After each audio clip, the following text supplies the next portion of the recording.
Американскиот весник Вашингтон Таймс ја анализира ситуацијата на Балканот и заклучува дека таа може да биде закана за безбедноста во САД, иако се наоѓа на повеќе од 7000 километри од источниот брег.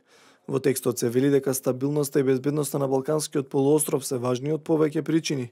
Една од нив е тоа што историски регионот бил извор на повеќе војни во Европа, кои повлекли американски трупи, но и милиарди долари како помош од крајот на студената војна.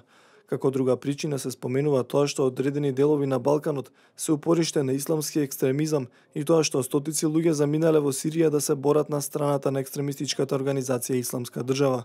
Важен фактор според анализата е тоа што Русија е активна во овој регион и се обидува да ги поткопа американските интереси. Сега постојат и политички закани кои би можеле да го нарушат мирот и просперитетот на Балканот. Во текстот се споменува писмото на 6 сенатори и конгресмени, во кој се тврди дека организациите на Џорџ Сорос, користејќи пари на USAID, ги поддржуваат левичарските движења кои се во судир со американските интереси.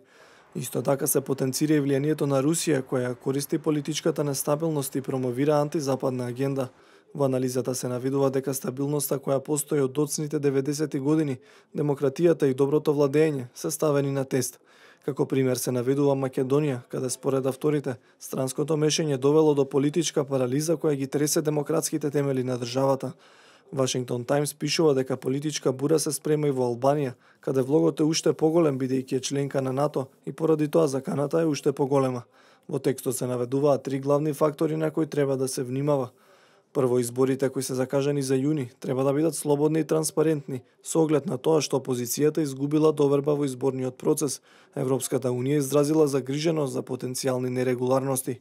Второ, големата корупција во државата, во чие срце е трговијата со дрога.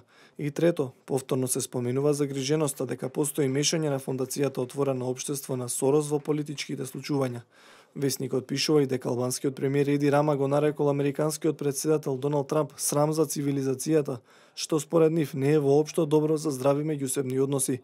Авторите повикуваат да се обрне многу повеќе внимание на случувањата на Балканот. Во спротивност, можно американските инвестиции во периодот по студената војна да пропаднат.